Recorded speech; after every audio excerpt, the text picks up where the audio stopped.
మన ప్రభువును రక్షకుడైన యేసుక్రీస్తు పరిశుద్ధ నామమున వందనాలు. దేవుని సంగమా ప్రియమైన బిడ్డలారా, మరి ఉదయ కాల సమయం దేవుని వాక్యాన్ని ధ్యానించడానికి ముందుగా ప్రార్థన చేసుకుందాం. ప్రార్థన.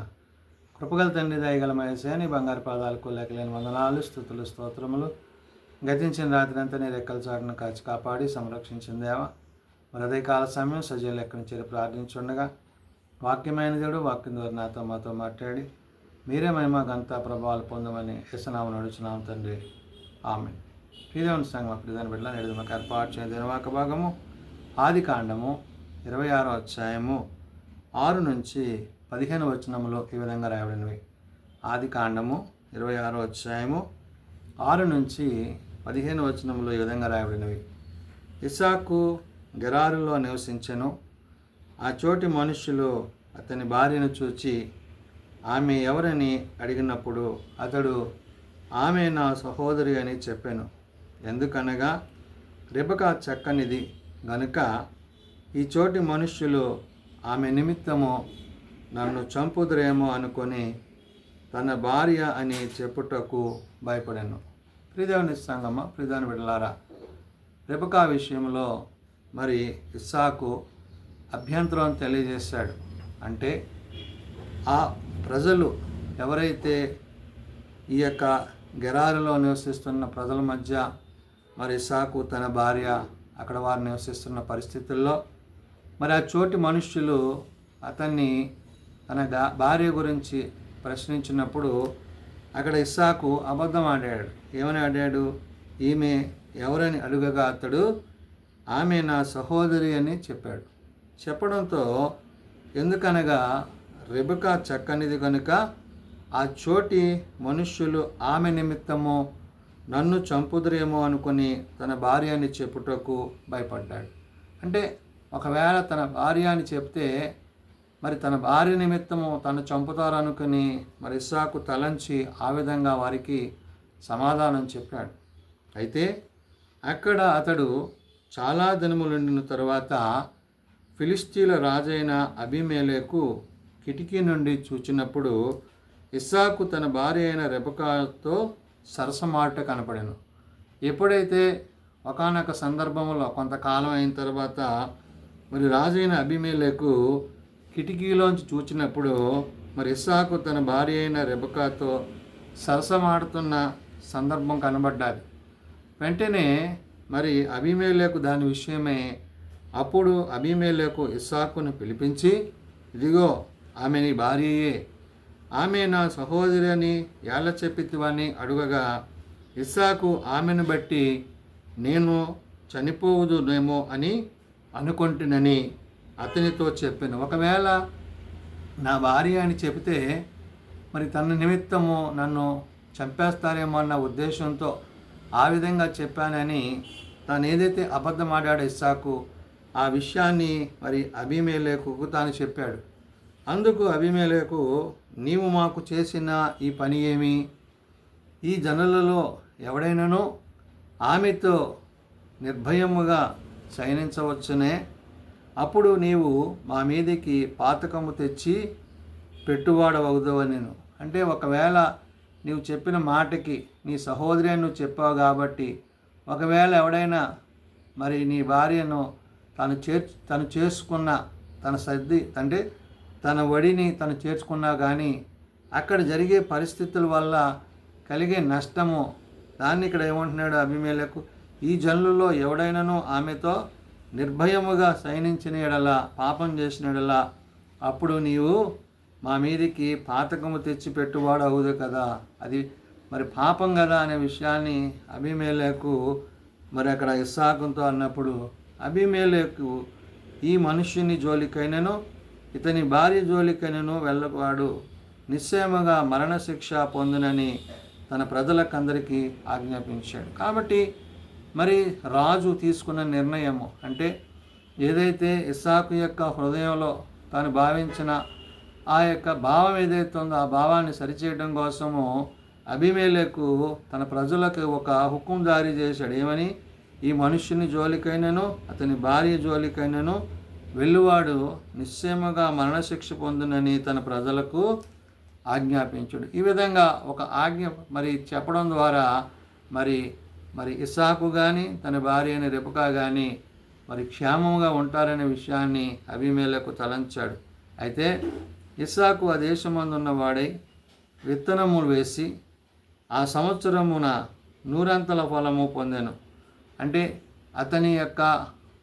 దేవుడు తనుంచిన ప్రదేశాన్ని బట్టి ఆ ప్రదేశంలో తాను విత్తనం చల్లినప్పుడు మరి మంచి పంట అతను పొందుకున్నాడు. అంటే 100 ఫలం అతడు ఆ సంవత్సరం ఫలం పొందుకున్నాడు. అంత మాత్రమే కాదు, యెహోవా అతనిని ఆశీర్వదించెను గనుక ఆ మనుష్యుడు గొప్పవాడాయను. కాబట్టి ఈ విధంగా మరి ఇస్సాకు తాను దినదినము వర్ధిల్లుతూ తాను చేస్తున్న వ్యవసాయంలో మంచి ఉన్నతమైన స్థితిని అతను కలిగి ఉన్నాడు. అతడు మిక్కిలి గొప్పవాడొక వరకు క్రమక్రమంగా అభివృద్ధి పొందుతూ వచ్చాడు. ఈ విధంగా దేవుడు తన్ని ఆశీర్వదించి అభివృద్ధి చేసి అతన్ని పెంచాడు. అతని గొర్రెలు ఆస్తియు, గొడ్ల ఆస్తియు, దాసులు గొప్ప సమూహమును కలిగినందున ఫిలిస్తీయులు అతని యందు అసూయపడిరి. ఎప్పుడైతే మరి ఏ విధంగా ఇస్సాకు మరి తన భార్య వారు చేస్తున్న ఈ యొక్క వ్యవసాయాన్ని బట్టి వారికి కలిగిన సంపదను బట్టి దినదినము వారి అభివృద్ధి చెందనున్నప్పుడు వెంటనే ఆ ప్రజలు ఎవరు ఆ ఫిలిస్తీన్లకి మరి ఇస్సాకు మీద తను కలిగిన ఆస్తి మీద అసూయ కలిగింది. అంటే వాళ్ళ మధ్యకి వచ్చి వారి దగ్గర నివసిస్తూ వారికంటే అత్యధికమైన సంపద కలిగిన వాడిగా మరి ఇస్సాకు ఉండడం వారు చూసి ఓర్చుకోలేకపోతున్నారు.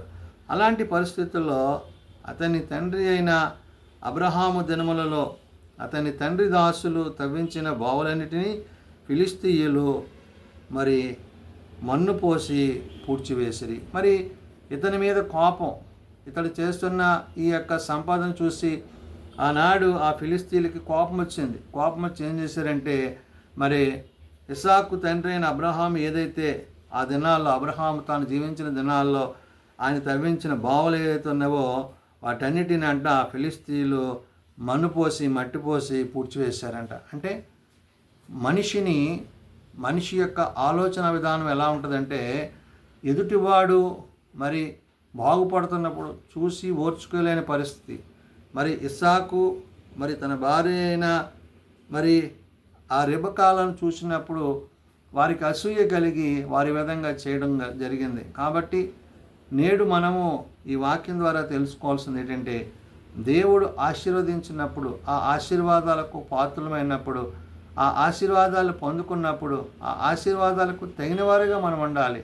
అంతేగాని ఆనాడు మరి ఆ ఫిలిస్తీయులు వారు తమ హృదయాల్లో మరి ఇస్సాకు అభివృద్ధి చెందడం చూసి ఓర్చుకోలేక ఈ విధమైన మరి చెడు కార్యాలు చేశారు. కాబట్టి అలాంటి కార్యాలు అలాంటి తలంపులు నేడు మనము మన హృదయాలలో మరి ఇతరుల గురించి ఇతరుల యొక్క విషయాల గురించి అభ్యంతరపడక దేవుడు మనకు ఇచ్చిన దాన్ని దేవుడు మనకు కలిగించిన దాంట్లో ఆశీర్వాదకరంగా దీవెనకరంగా ప్రభు దృష్టికి ఏది మేలై ఉన్నదో దాన్ని ఎరిగి గ్రహించి ఆ ప్రకారం జీవించినట్లయితే ఆనాడు ఇస్సాకును ఆశీర్వదించిన దేవుడు నేడు నిన్ను నన్ను కూడా ఆశీర్వదించడానికి ఆయన ఇష్టపడుతున్నాడు. కాబట్టి దేవుని దృష్టికి దేవుని యొక్క ఉద్దేశాలకు అనుగుణంగా నేడు మనము ప్రవర్తించినట్లయితే తప్పక దేవుడు తన కృపయందు అలనాడు ఇస్సాకును మరి తన భార్యను ఆశీర్వదించి దీవించిన దేవుడు నేడు మనలను మన కుటుంబాలను ఆశీర్వదించునని నేడు ఈ వాక్యం ద్వారా పరిశుద్ధాత్మ దేవుడు తెలియజేసిన మాటలు. ప్రార్థన చేసుకుందాం.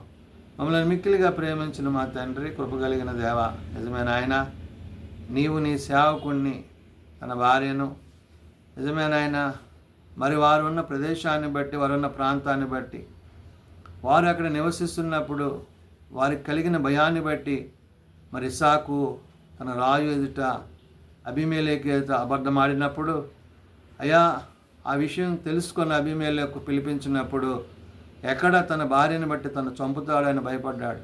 అయితే నాయన నేడు నీవు తనను తన భార్యను సంరక్షించి అబీమెలెకు ద్వారా ప్రజలను హెచ్చరించి వారిని సంరక్షించావు, వారిని ఆశీర్వదించావు, దీవించావు, అభివృద్ధి చేస్తావు.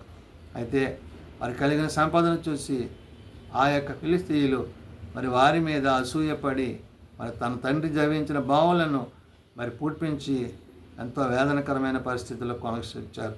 అయితే నాయన నేడు నీవు వాక్యం ద్వారా సెలవిచ్చే మాట, నీవు ఆశీర్వదించువారు, నీవు దీవించువాడు వర్ధిల్లునని నీ ఆశీర్వాదాలు దీవెనలు కలిగి ముందు కొనసాగే స్థితి మా అందరికీ దయచేయమని ప్రార్థన చేస్తున్నాం. బలహీనలను బలపరచండి, రోగులను స్వస్థపరచండి, ఆయా ప్రార్థన అవసరతలు కలిగిన కుటుంబాలను ప్రత్యేకపరచండి.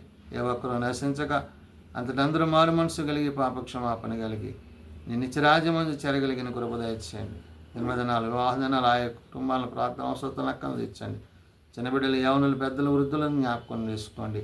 ఈ నూతన మాసంలో నూతన దినాన్ని మీ కృపాహస్తాల కుటుంబాలపై నుంచి నీ వాక్యము చేత, నీ ఆత్మ చేత మమ్మల్ని బలపరిచి నీ కృపా కనికరాలు, నీ తోడు దీవెన మా అందరికీ దయచేయమని, మీరు అక్కడికే మమ్మల్ని సిద్ధపరచమని యేసునామములో అడుగుచున్నాం తండ్రి, ఆమేన్.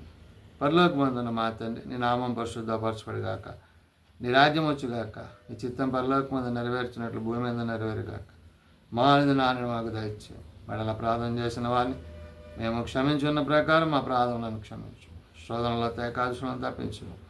రాజ్యము, శక్తియు, మహిమయు నిరంతరం నీవే తండ్రి, ఆమేన్. మన పరమ తండ్రి అయిన దేవుని ప్రేమ, ప్రభువైన యేసుక్రీస్తు కృప, ఆదరణకర్త అయిన పరిశుద్ధాత్మ సహాయము సదా తోడయండి సంరక్షించునుగాక, ఆమేన్.